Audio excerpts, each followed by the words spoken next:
Hello everyone, it's Dan here from Thomas Roder Support. In this video I'm going to take you through the process of using the Elementor page builder within Philament for WordPress.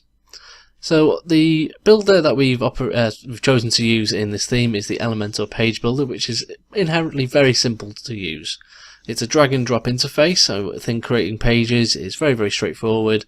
However, we'll go ahead and create a few example pages just like what you see with the About page and Contact page here. So just taking a look behind the scenes of one of these pages, if we hit the Edit with Elementor link here,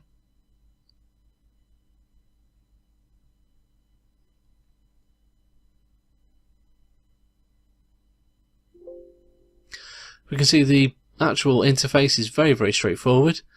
We can simply drag new rows and content from the sidebar at the left here into the main build area, and any content we've added we can simply click on and access its settings via the sidebar on the left. Well, that's all well and good. Let's go ahead and actually create our own fresh page. So to do this, we'll go to New and Page. I'll call this Dan's Demo, and under the template here, because we want a nice full canvas we can work with, we're going to choose the page builder template here and hit publish.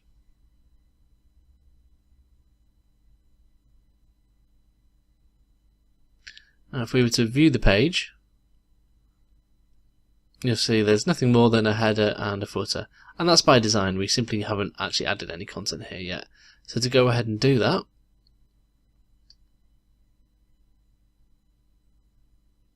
we can hit the Edit with Elementor here,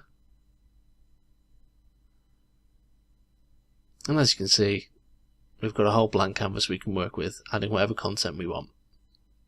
So we're going to start off by adding a column, and I'm going to start off with a nice simple image to create a kind of header effect. So to do this, I'm going to hit the plus icon here just to have it select all the various blocks, and under the basic blocks we've got here I'm going to choose image and just drag that in. Now we've dragged the image block in, we want to replace the default image here by hitting this here, and then we can either grab something from your media library or upload something fresh, whatever you prefer. For this time being though, I think I will just choose one of these images here, that nice one of a chair. We can specify the size of the image. Now I want this to be nice and big, so I'm going to have the full image display, and then we can move on. So below this I'm going to have perhaps a title, so I'll choose one column again, and within here I will add a nice text area. And for now I'm just going to type in a simple title, welcome to my page, and just like any other page you can use the various editing tools here. So I'll highlight this, I'll turn it into a nice heading 1, and I will also center align it, and we'll continue downwards. So next up I'm going to add a 2-column area. For instance, here we can use one of the pre-selected ones, which I will go with, say, this one here. And the left one, I'll put some text.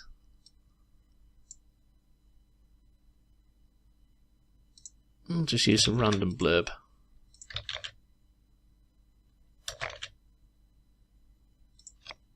Maybe give it a title.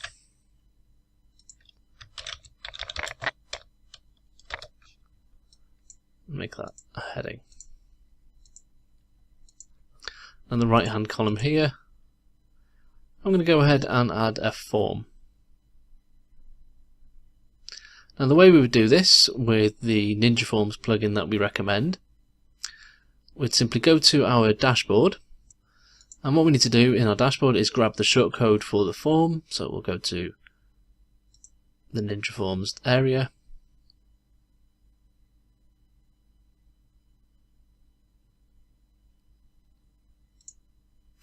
And we'll see in the default form we've got here, we've got a nice shortcode which we can copy and paste into a text block, just like you would with any other text block. And before we go any further, let's update the page.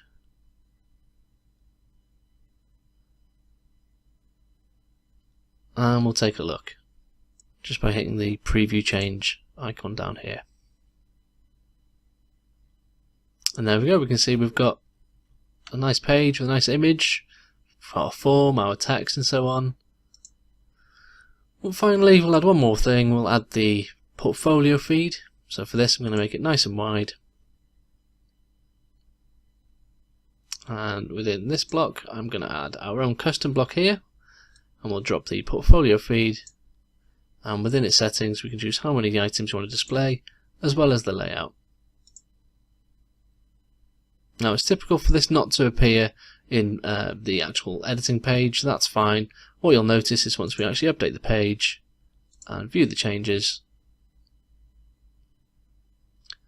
you'll see it appears perfectly on the front end here. Absolutely perfect. And that's basically it. You can go ahead and add any of your content that you wish from the ones provided.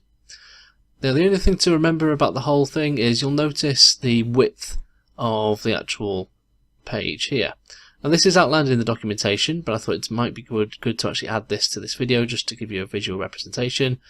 But what this is, the reason this doesn't align to the very edges like you'll see in our demo, is the default content width for the Elementor plugin does need to be changed slightly. Now if this sounds troubling, don't worry, it's very straightforward. In your dashboard, under the Elementor page here, if we go to settings, and under style, you'll see the content width here. Now by default it's set to 1140, which is fine. If you're happy with that, you can make it as thin or as wide as you want, that's totally up to you. But what I'd suggest to make it just as wide as the actual demo you see is to type in 1280, which is the content width we provide for the actual main content area. Hit save changes and that will take effect. So if we were to reload our Elementor page,